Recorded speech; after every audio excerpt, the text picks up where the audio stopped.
Hello, everybody, and welcome to this latest episode, episode 20 of the Get Out of Your Comfort Zone podcast series. Today, I'm joined by a very special guest, and alright, fantastic. Hi. Hello, Alicia. Good morning. Good morning. Your video is loading. Not sure if it's okay. Is it still loading? Mm-hmm. Hey, Jay Burke or Jugnuts, are you able to see Alicia's video? Because maybe it's just me.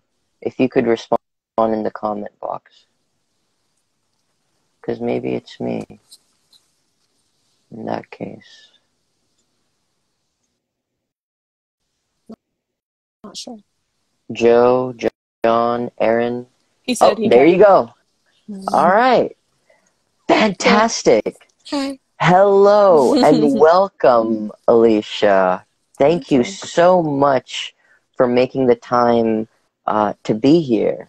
Yeah, thanks for having me. Hell yeah.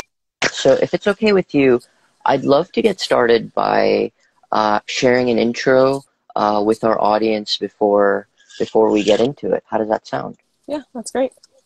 All right, fantastic. So, thank you so much to the audience for joining. I'm very excited to present Alicia.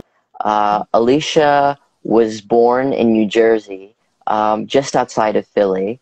Her mom had her young, and her real dad has been in prison her whole life, and went there even before she was born.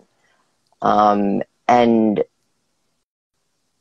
growing up, Alicia and her mom, she grew up living with her grandparents, and then soon thereafter moved when her stepdad came into the picture, and that represented a really big change along with step siblings. And so I share that to share, how challenging, of an environment experience that she had as a result of what I just shared. But that didn't stop her. Alicia, when she was old enough, she sought out her freedom, and she built a practice around stepping out of her comfort zone to start traveling. Her travels took her to places like Montreal, Europe, and Colorado. And as far as her career goes, she is an imaging tech, which as a career lends itself well to being a nomad. And then a few years ago, as a result of things that we'll find out, Alicia was moved to become a biker, which is a big decision, especially as a woman, because as you all know, right now there's a huge disparity where most bikers are men. And so Alicia is, a badass and a trailblazer who hopes to inspire other women to live as boldly as she is. And all of us, really, not just women. Yeah. So thank you, Alicia. Is there anything that I missed that you wanted to sort of chime in on? No, I think you covered the basic beginning. Hell yeah. Backstory.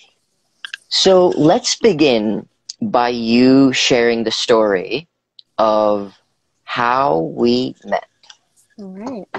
So I got a job in San Francisco. I was here for like half of a day, and I found the center which is like a yoga open space tea house in San Francisco. And it happened to be a full moon. There was a sound bath. I was like, this is my place.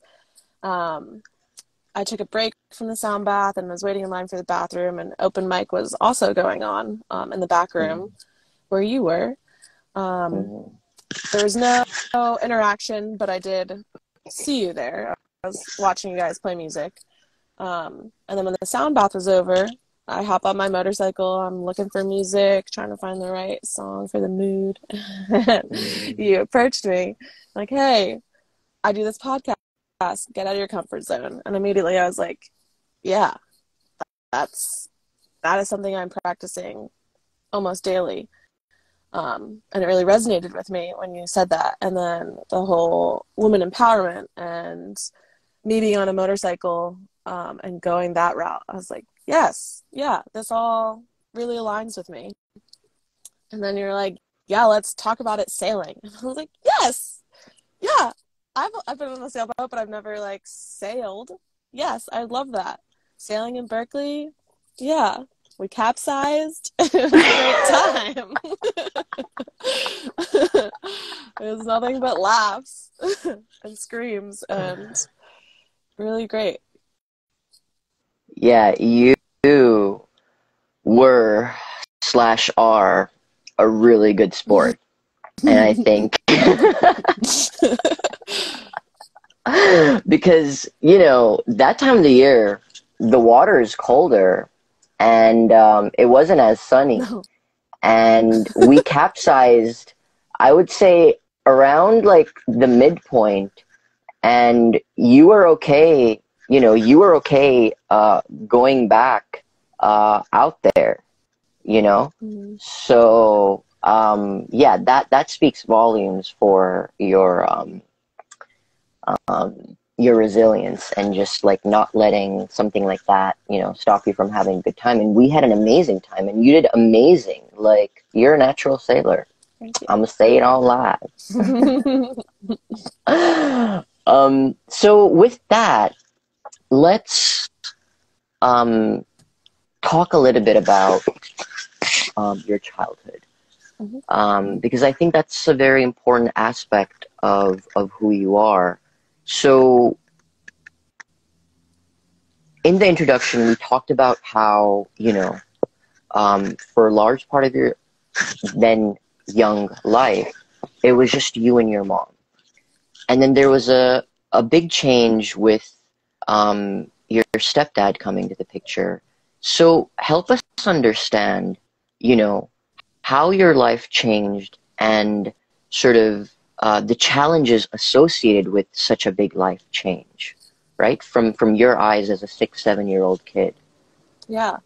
So my authority was really only my mom and my grandparents, but they didn't have like full authority over me. So to have another person come in, and I don't really like rules, was very difficult.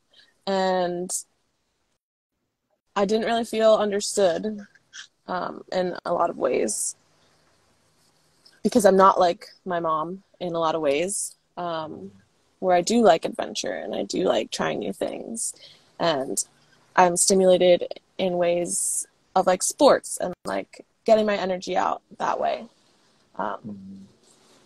And I'm now realizing a lot of that is from my dad, that my biological dad, that I didn't even grow up with. Like, I inherently am like him in a lot of ways now that I'm learning more about him and building a relationship, which was interesting. And also, it gives me a better understanding of myself. But it was definitely difficult not having family on the same page as me and not knowing how to give me what I needed. And so, how did the landscape changing, and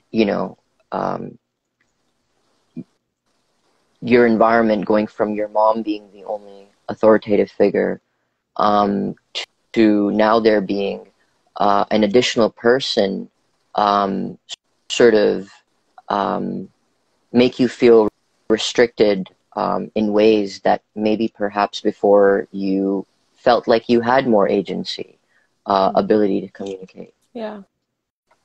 Um, I definitely didn't feel heard in a lot of ways. And they had their own communicative issues. And as a child, Mm, being stuck in the middle of people that can't communicate well mm, is very difficult. Um, mm, and I was definitely very angry um, mm, because I didn't feel heard. mm. And there's definitely a lot of changes. Not only a Yeah. dad, but then siblings, and then they started their family. Um, and I just became a part of that. Mm. You know, it's really interesting because earlier in this conversation, you mentioned how you're rebellious. Um, Inherently. yeah. Um, and that's a label that sort of the world puts upon us. And I remember that when you and I were chatting, one of the things that you shared is how you got used to being told, because it was told so many times to you, that you're bad, you're being Yeah. bad. Mm-hmm. And I wonder, you know, um, as it relates to um, you experiencing anger for large parts of your childhood, what did that look like, and how much of it was fed, by this frustration? Teen angst is very real. Um, yeah, Mm, I was angry for a lot of my childhood. mm, Um, Told I was a bad kid because I did bad things. Um,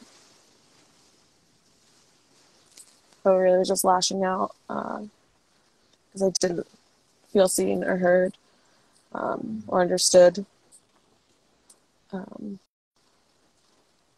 which kind of brought yeah, me, which kind of brought me to people that were different.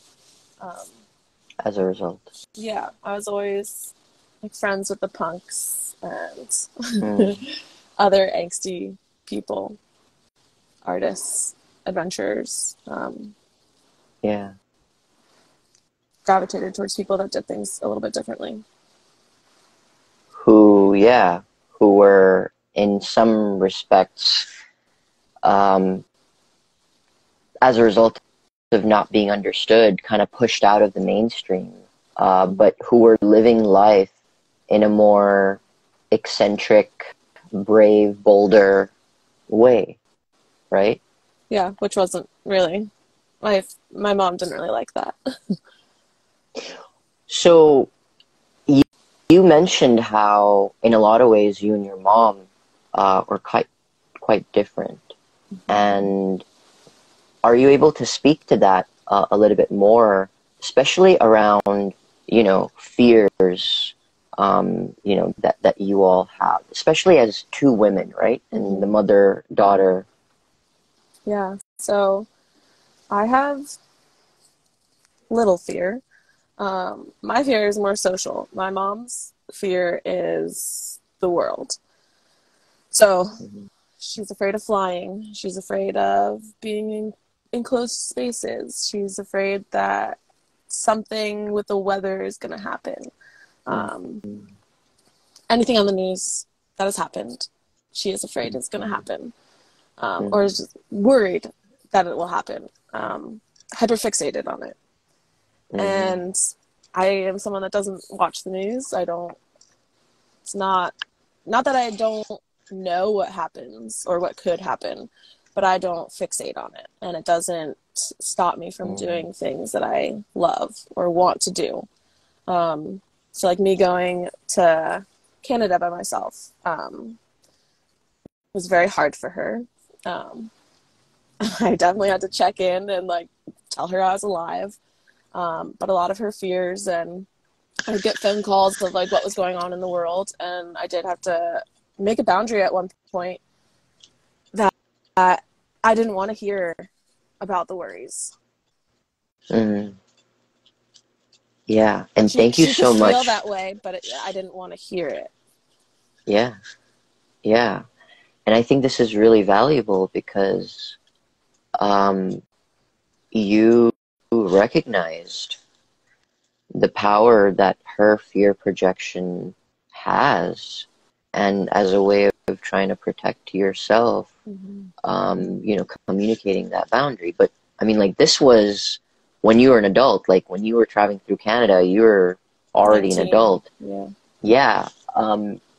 If Are you able to elaborate a little bit on how um, this like world of fear that she wanted to raise you in affected your childhood and maybe the amount of freedom that she gave you to, explore Philly, which is like an amazing city, right? Or like your maybe Yeah. or like your ability to socialize, right? Yes. Yes. And Um, yeah. So I was not allowed to go into the city. I was taking art classes in Philly, and I was only allowed to go to the art class. Like, no walking around. Philly's dangerous. People get murdered. Crime rate is this. And so of course I'm like, I want to go on South Street. I want to see like all the artsy stuff. I want to see the graffiti. I want to experience the city. I live in a small little lake town in New Jersey. So one day I skipped art class and I was like, I'm just gonna walk around the city and do it. Like, it's one of my last art classes. It's one of my last like chances to get out. She found out. The art studio like called her. And, oh, she wasn't here today. And my mom's like, what the fuck? So then that's me being a bad kid. I'm a liar. I'm not trustworthy. And my privileges, my freedoms are then taken away, even more. and I'm getting angrier and angrier and more like, I want to do these things. This is what I want to do, and I'm not allowed to do it. And then not only am I not allowed to do it, I'm punished for trying to do it. And it was always like a spring break or something. I'd get grounded like right before spring break, and I'd be not allowed to do the things that my friends were doing with their time off. I'd be stuck home, but my friends were bad kids anyway, so it didn't matter to them. But I just wasn't trusted. Like, parents would always have to be called, and so naturally, a friend would pretend to be a parent, and like it was just me trying to do what I wanted. Yeah. And like it pushed you to do things that you otherwise wouldn't feel the need to do. Yeah, I wouldn't feel the need If to you lie if I was were, allowed to. yeah. Yeah. Thank you for sharing that. Well, when you finally got old enough, right? Your really first big step out of your comfort zone to like feed this beast that was growing within you of like, I want to explore. Yeah.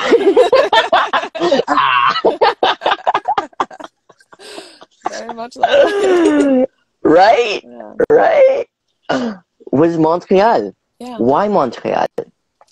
So Montreal was a train ride, like a 12-hour train ride. And I had gone on a trip with a friend to Toronto and then to Montreal. And I just fell in love with the city. It felt really European, and like it felt like a different country. Where Toronto, was like Mm-hmm. Canadian New York, but still very Mm-hmm. similar to what I've experienced in the United States.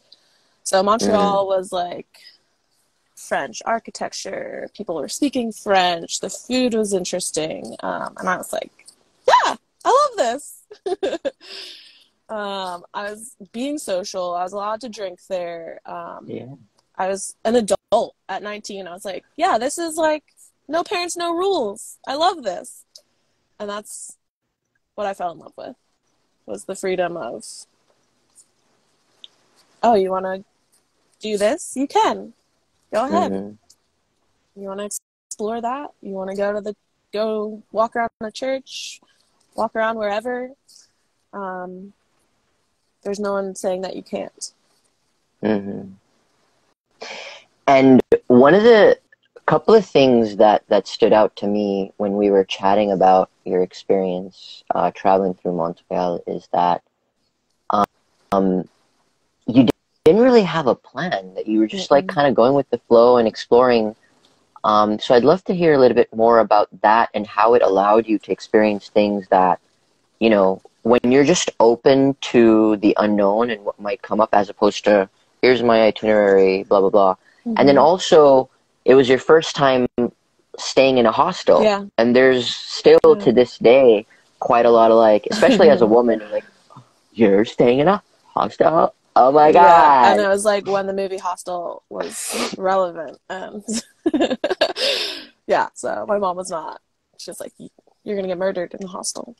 Um, but I stayed in a hostel by myself. I made that was actually how I made friends, Mm, because there was other young people mm, staying there. mm, So how would you not make friends? mm, But my itinerary would be the hostel I'm staying at, and like maybe one or two things that I saw that looked mm, interesting, and I'd be like, okay, like I'll go and do that, or I'd look for music mm, and go that route. But most of the time, I would just walk around the city, and that is my favorite way to explore a city, is just walking around, um, just kind of popping into whatever you stumble across, and mm. it's always something. You're bound to find something. Yeah, when you leave room for the Mm-hmm. mystery, that's when you experience magic. Yeah. Hell yeah. Hell yeah. Yeah. And, it sounds like you had an overall pretty positive experience in a hostel where you felt safe, you felt comfortable Mm-hmm. meeting and making friends, even at the age of 19.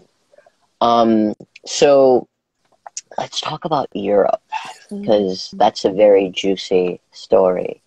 Yeah. Um, could you kind of set the stage and paint a picture of like, you know, what was driving you to Europe, right? And kind of like the preparation that you did financially, and then I'll get into some of the questions. Yeah. So I was 21. I was Mm, working at a pizza shop. I wasn't really making a lot of money, but I was like, I have mm, like $2,000 and I am going to Europe. Because Montreal, I was like, yeah, I really like the European vibe. And originally it was going to be England.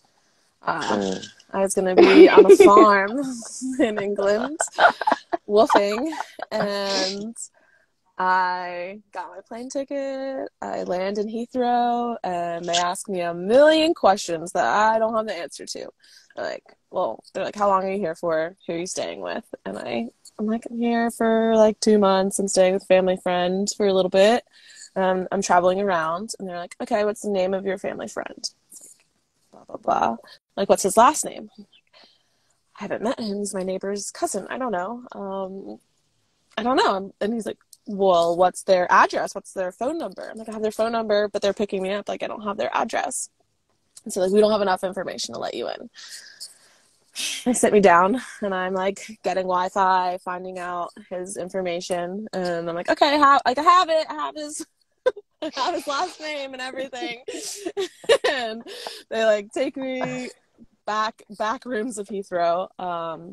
search my bag. They take like a calendar and a piece of paper that says I'm a diabetic. And then I'm in this like holding room for a while before they interview me. And they're like, okay, so on your calendar, it says you're going to be on a farm.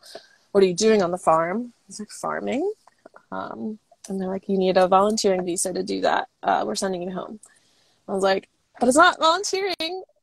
It's an exchange. They are giving me a place to stay and food, and I'm learning how to farm. Yeah. It's not volunteering. So, no, they sent me back home with my return flight. So I then, my parents split the ticket with me to fly to France. They wouldn't let me just go to France from England. They're like, no, you have to go back home. So now I'm down to like $1,600 going to France. I got a train ticket.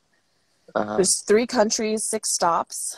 So I did France, Italy, and Germany. And I did 2 cities in each country. I tried to do like a bigger city and a smaller city. And that was like as far as my plans were.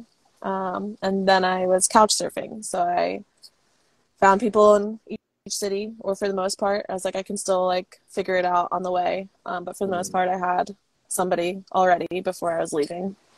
And I wrote down all their phone numbers and their last names. And I get to Paris, and they look at my passport, look at me, and they say nothing. Stamp it, I'm in. So I was traveling around for 6 weeks. Towards the end of my trip, I ran out of money, and my parents wired me like $200. $200 got me from Munich to Berlin and back to Paris. Not by any fancy means. Definitely scrounging and kind of relying on my hosts for food. So when I got to Berlin, my host was like, oh, I'm fasting. And I was like, oh, wonderful. I'm fasting too, I guess. So we fasted for the day. I think I was there for like 2 days, a day and a half. And I think I bought something like on my travels, like something small, but we didn't eat. And then I got to Paris, and that was like the last, like I only went back to Paris because I was flying out of Paris, and yeah. Wow. So I want to talk about a few things, but like first, before we get into it, for the audience, could you clarify what woofing is, and like what the acronym is? So woofing is WOOF. It's Worldwide Organic Farming. And it's a great platform if you want to travel for practically no money. Yeah. And just change the scenery. And if you're into the outdoors. Yeah. One thing so I'm a couch surfer as well, and I've hosted quite a few people. There's a lot of fear projection around couch surfing as a woman, right? And in my own experience of like the women that I've hosted and just like other fellow women couch surfers, you know, it is an area where you have to be more watchful. And so how did you sort of ensure, you know, like despite, you know, fears around it, how did you navigate those fears to ensure safety for yourself? So I would talk to them. You can share messages. You can even share, it was Facebook at the time. Instagram wasn't a thing. So like having their Facebook, you can kind of stalk them. But really just following my intuition and just like inherent knowing what people's intentions can be depending on how they say things. And So, like, if somebody's like, you're so gorgeous, like, you're welcome to stay on my couch, blah, blah, blah, blah, blah, and goes on about looks and, like, appearance, I'm not going to stay with you because I know I can assume what your intention is. Like, this isn't a date. It's a host. Like, you're just hosting somebody, helping them out, and in a way, traveling yourself by having people through your house. But it was definitely men that I was staying with because women wanted to meet for coffee first, and like meet in person before inviting me to stay at their home, which would have been fine if I had more money maybe, and I could like get a hostel for a night and then like go that route. But I didn't really have the resources like that. So just like filtering through people, having conversations, and just trusting them, trusting myself. Fucking powerful. And I think that's a big thing. Like, I'm a big believer of cultivating your intuition. I think like that's a whole nother podcast. But one of the things that's quite prominent in this story is how you were strapped for funds, right? And like, one of the big things as a nomad, when I meet people, they're just blown away by me. And I'm like, oh my God, it's my dream to go here. And the question that I always ask them is, what's stopping you? Yeah. And the most frequent answer that I get is, oh, money. Money, time. Oh, money. Yeah. And like, time. I can't afford to take off. I don't have enough money to do it. And yeah. Yeah. And like, time is a factor that, we don't have the time to get into right now. Touche.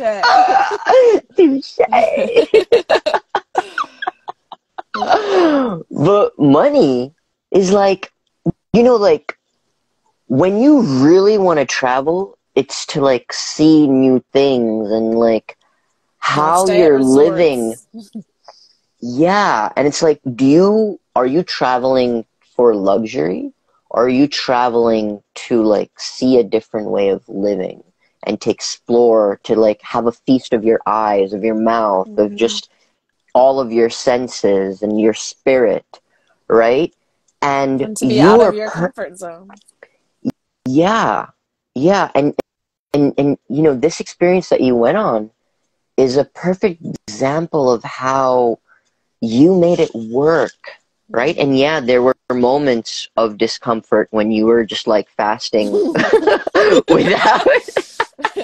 This is it. But like, what were some of the ways in which you made your money last? So you mentioned how, you would, try to couch surf, and like how you would try to vet them. But what are some other ways in which you like made your money last and stretch? I didn't really do a lot of super touristy things that cost money. I did like the Vatican. I don't remember how much that was. But a lot of my time was just like wandering around the city. And I'm into photography, so that keeps me pretty busy. Like, I can just walk around and take pictures and I'm happy. But kind of doing that introduces you to people, which opens the door to really generous people that are like, oh, you're traveling all the way from here? Let me buy you lunch. Let me buy you a coffee. Like, just opening the door to receiving. And how did you navigate that as a woman if like the person who was offering was a man? Yeah. So that's kind of complex, right? Yeah. Boundaries. Kind of holding your own. I don't know. Using your words. A lot of the times it was women who wanted to. I would meet up with people from couchsurfing also, just to like hang out. A lot of them wanted to practice their English. So they were super excited to just like hang out and walk around, or like they would have suggestions of things to do sometimes. I went to the BMW like exhibit. I don't know. Just because this girl wanted to practice her English. So things like that. And girls were more willing to meet up and hang out. I went to the flea market with a girl, and we hit it off, and we ended up like finding, there was like a band playing at the flea market, and they're like, we're playing a show tomorrow night. And we are like, oh, and I was like, maybe I'll stay another night. Like, I'll have to talk to my host, but I think I can stay another night. And she's like, yeah, let's go. And so, like, that was something I could do with somebody. And, again, not really spending money. I think it was a free show. So really all I was spending money on was food, alcohol, and food and alcohol, really. And the one thing I will say that kind of comes up for me is with couchsurfing hosts, as somebody who's a big believer in that community of couchsurfing, I think it's so beautiful that people can open their homes for the most part without expectations of like how much time you are spending with them, and understanding that like they're giving unconditionally to a fellow human, a kindred spirit who's as passionate as they are because they were in your shoes, right? And just like, hey, do your thing, and you have a place to rest your head at night. Which I think is so, so, so, so, so beautiful. When I had a house in Denver, it was definitely an open door. Paying that forward. Fuck yeah. Thank you. Thank you for that. You brought up Denver. So let's go there. Let's go. You kind of grounded yourself when you moved to Colorado, right? Oh yeah. Yeah, and you kind of got a taste of the 9 to 5 and all of that as part of growing into your current career. But what I remember from when we were chatting is how you would still, despite the limitations that you had on you as far as the working life, every chance that you got, you would pack up the car or your Subaru or whatever, and get out there. And Colorado is such an amazing state when it comes to nature. I mean, I absolutely love it. But the thing that I want to spend a little bit of time talking about is you did that mostly solo, right? And going out in nature like that. And so many women, and this is one of the things that I'm very passionate about, is because so many women that I've come across who have this fear of going and exploring and being in nature solo. And so I'd love to hear a little bit more about, what drove you, what your experience was like. So I did have at least one dog with me, sometimes 2 dogs. But I was drawn to it. I was like, I don't need money. I can go out in my Subaru and I can camp in the Subaru if it's too cold, or just sleep in a tent. And I was like, this is a way for me to explore like I do in cities. I got really into hiking when I moved to Colorado. And that was like something I really something I still really love, being active outside. But the fears I had were more like animal related and not even really big fears. Not a lot of safety issues. Like, I didn't ever feel like I wasn't safe. And I was out there like every weekend driving like 4 or 5 hours into the mountains to kind of get away from away from people and to just really experience nature. Yeah. And speaking from personal experience, Colorado, like when you're in the mountains, can get pretty Yeah. desolate. Where it's just you, nature, your dog, Yeah. and whatever Yeah. My mom would be like, creature. "How many people did you see?" It's like, "I only saw 2 people. It was great." And she's like, "Only 2 people?"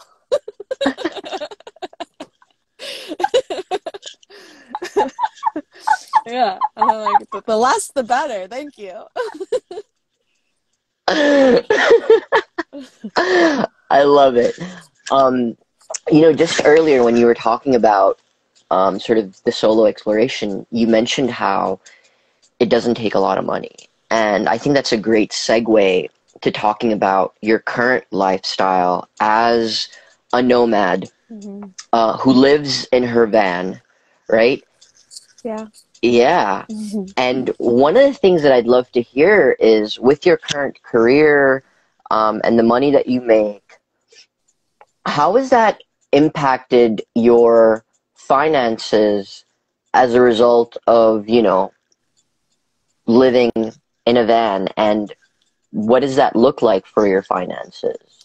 My finances are the best I've ever been in my whole entire life. Um, Mm, Traveling pays very well, and mm, the living stipend really is what pays very well. The hourly is less than usual, but the living stipend is untaxable and it's a lot every week. So that's where the mm, real money is. And then me not having an apartment in Denver and then also paying, because that's what they're paying you for, is they assume that mm, you have you have a full-time residence and then you're getting an apartment in the city that you're working in. Where mm, I only have the van, there's no other home. So mm, I'm able to save a lot of money, and that gives me time. And that is my most valuable possession that I learned during COVID, is that time is the only thing that matters. So having the ability to take time off because I'm making so much money and saving so much money, I'm able to take 3 months off and not worry about it. Granted, I'm not living like a luxury lifestyle. That money is going to last me 3 months, and then I'm hoping to still have savings. Like, I'm not spending on things that, I guess, comforts, really. I'm not really spending on super comfortable things. Hot springs, yes, but like hotels and Airbnbs, no, not really. It's a very mhm. simple way of living that I'm comfortable with. Yeah. And I wonder how much of this comfort that you feel now came as a result of the discomfort that you felt when you were in Europe, only eating once a day or not eating at all. Yeah. And like, the day we went to the day we spent together sailing, you know, you fed me Trader Joe's. Mm-hmm. Like, I don't know about y'all, but Trader Joe's is fucking Got the top hook. shelf in my.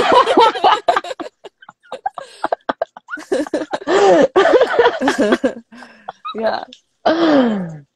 Yeah. And I definitely It's funny. buy food for other travelers that I meet. Mm, I'm like, I'm buying your meal. We're having breakfast or we're doing this. But that is something I mm. really like sharing with people.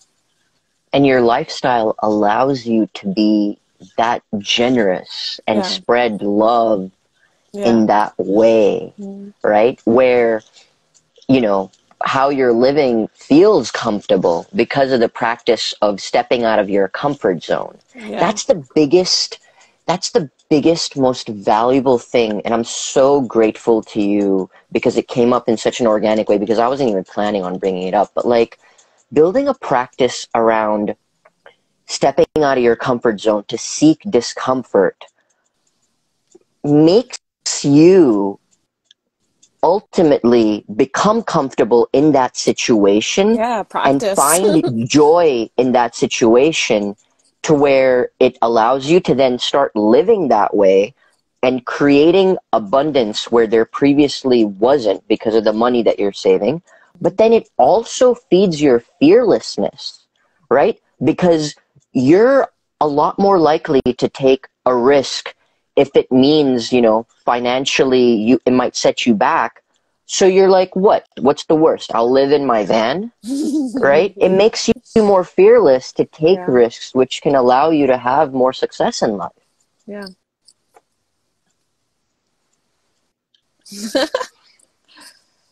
I'm loving this. With that, in the limited time that we have left, I'd love to learn about, where were you in life? What was your relationship with motorbikes? Before you became a biker, please. Yeah, so I was in a relationship for 5.5 years, and he was really into motorcycles, and we did a lot of motorcycle trips. He came from like a family that was into motorcycles. His dad started his own club and is deeply embedded in him. And it was something that I was always interested in, but I never was really exposed to.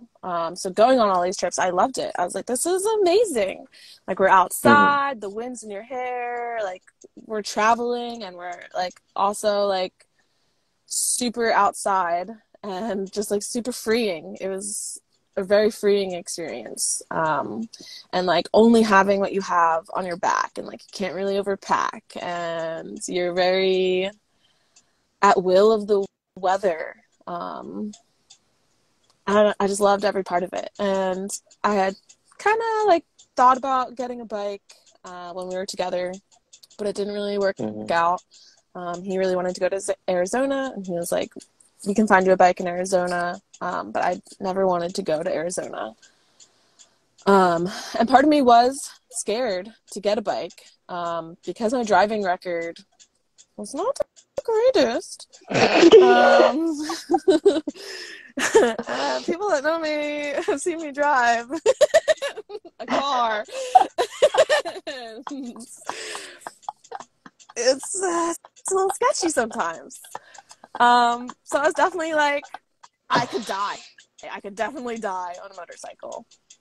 And part of me thought that, like, if you crashed, you died. Like, that was it. There was you didn't survive a motorcycle accident. You were either really fucked up or you were dead.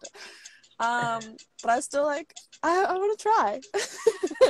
So when my relationship ended, I almost immediately, like a month or so after, signed up for a motorcycle class.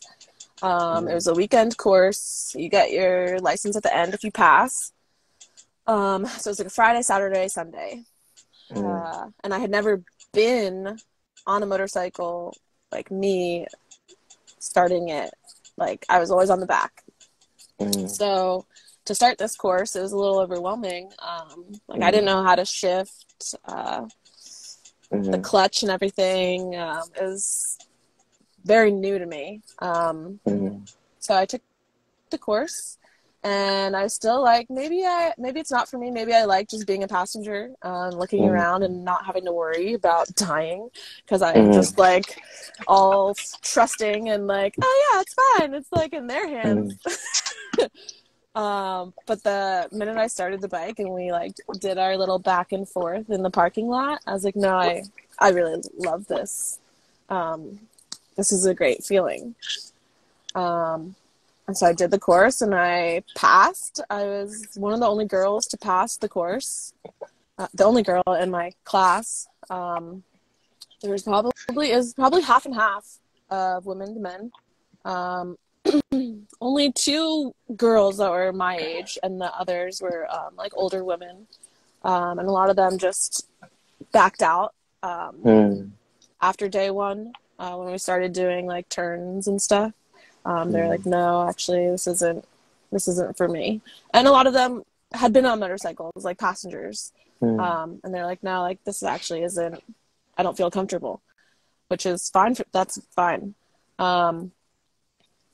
But I passed, and I was all excited. Um, and I got a bike that week. I went into Mm. the dealership and I was like, I need a bike. I need a bike like right now.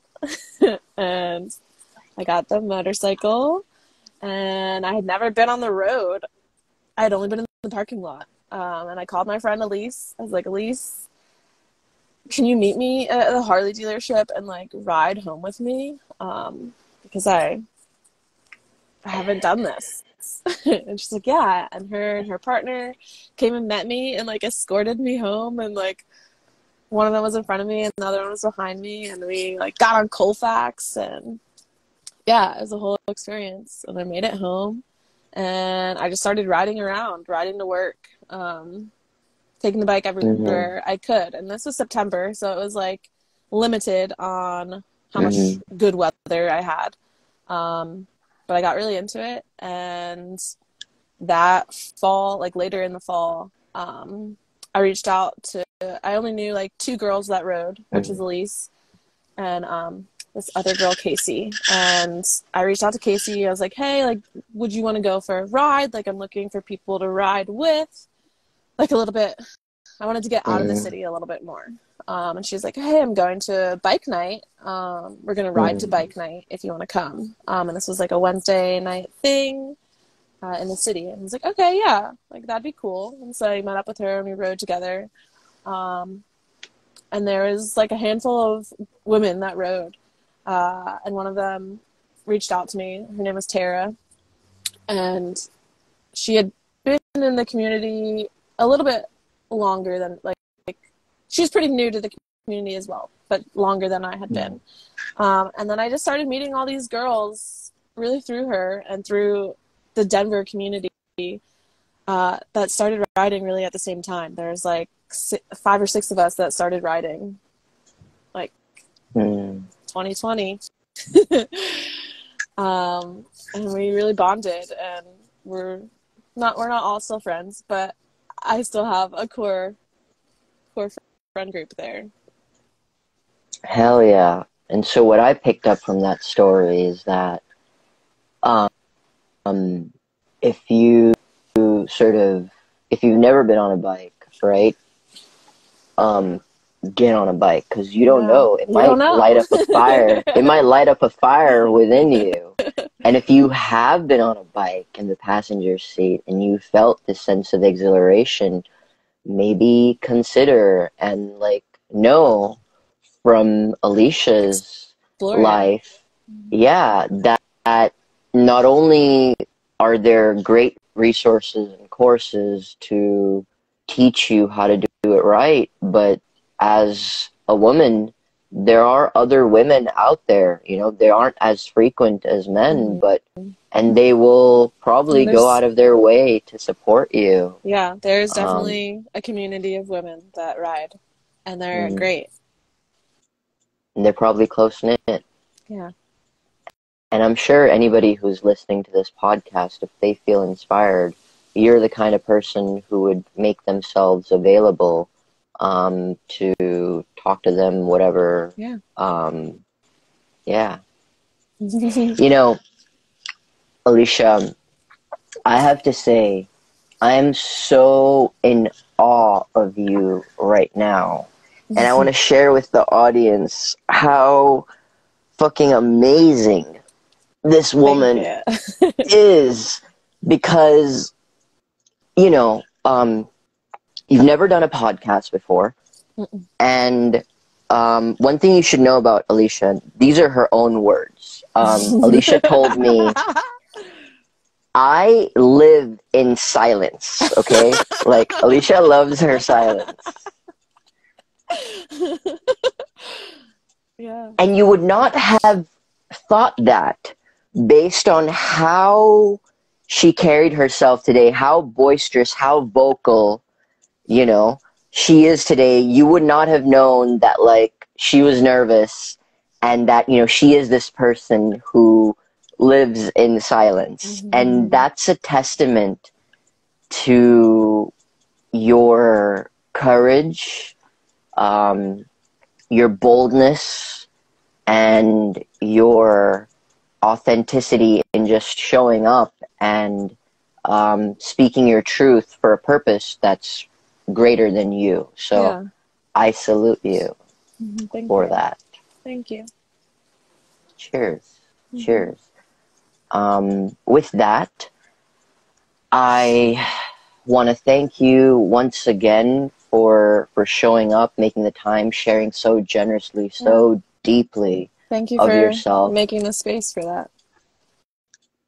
It is my passion and my pleasure. Thank you. Mm-hmm. And I also want to thank our audience in the here and now as well as in the futures for making the time to tune in and join us. And with that, until the next episode, I wish you love and light. Thank you. You too. Mwah.